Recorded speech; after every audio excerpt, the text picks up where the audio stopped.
Use of need not. Need not का प्रयोग must not के रूप में नहीं करना है, बल्कि नीड नॉट एक अलग स्वतंत्र सहायक क्रिया है जिसका हिंदी अर्थ है आवश्यकता नहीं। इसका प्रयोग सदैव प्रेजेंट टेंस में किया जाता है और सभी सब्जेक्ट के साथ एक समान रूप में किया जाता है। इसमें कोई परिवर्तन नहीं किया जाता है, अर्थात नीड नॉट को नीड्स नॉट या नीडेड नॉट के रूप में नहीं लिखा जाता है। जैसे I need not buy a book, अर्थात मुझे एक नई पुस्तक खरीदने की आवश्यकता नहीं है। She need not sing that song, उसे उस गीत को गाने की आवश्यकता नहीं है। यहाँ पर ध्यान रखें कि नीड नॉट से केवल नकारात्मक वाक्य ही बनाए जाते हैं, ये किसी सकारात्मक वाक्य में नहीं यूज किए जाते। जैसे need not we go in the sun, अर्थात क्या हम लोगों को धूप में जाने की आवश्यकता नहीं है। They need not join this class, अर्थात उन लोगों को ये कक्षा ज्वाइन करने की आवश्यकता नहीं है। नोट, नीड नॉट को ऑक्सिलरी वर्ब अर्थात जब सहायक क्रिया के रूप में रखते हैं तो इनके साथ कोई वर्ब सदैव फर्स्ट फॉर्म में यूज की जाती है। ध्यान रखना है कि पूर्ण क्रिया अर्थात फाइनाइट वर्ब के रूप में नीड का हिंदी अर्थ आवश्यकता होता है। ये भी किसी अन्य पूर्ण क्रिया की भांति अपना 3 रूप प्राप्त करती है, जिस पर वाक्य के टेंस और कर्ता अर्थात सब्जेक्ट के नंबर का प्रभाव पड़ता है।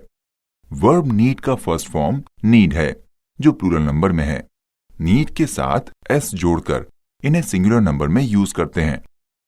इसकी सेकंड फॉर्म नीडेड और थर्ड फॉर्म भी नीडेड है। इसे अब किसी भी प्रकार से यूज किया जा सकता है। ये नीड नॉट की तरह प्रतिबंधित नहीं है और न ही एक रूप में रहने की व्यवस्था है। ये किसी भी टेंस और नंबर में यूज की जा सकती है। जैसे Radha needs buy a book, अर्थात राधा को एक पुस्तक खरीदने की आवश्यकता है। नोट, यहां पुनः ध्यान दें कि नीड क्रिया के साथ जब किसी दूसरी क्रिया को रखेंगे तो वो सदैव फर्स्ट फॉर्म के रूप में होगी। इनके साथ टू प्रीपोजिशन का प्रयोग नहीं किया जाएगा। जैसे she needs to buy a book, इस वाक्य में बाय क्रिया को टू से जोड़ा गया है जो गलत है। इसका शुद्ध रूप टू हटाने से बनेगा। जैसे she needs buy a book, अर्थात उसे एक पुस्तक खरीदने की आवश्यकता है। अब इनसे जब कोई नेगेटिव सेंटेंस बनाएंगे तो टेंस के अनुसार उन पर संपूर्ण नियम लागू होगा। जैसे she does not need buy a book, अर्थात उसे एक पुस्तक खरीदने की आवश्यकता नहीं है। Ravi did not need to go to play there, अर्थात रवि को वहां खेलने जाने की आवश्यकता नहीं थी। ध्यान दें, नीड के बाद आई कोई क्रिया बिना टू के यूज की जाएगी, परंतु पुनः दूसरी क्रिया आए तो उसे सदैव टू के साथ वर्ब की फर्स्ट फॉर्म के रूप में यूज करेंगे।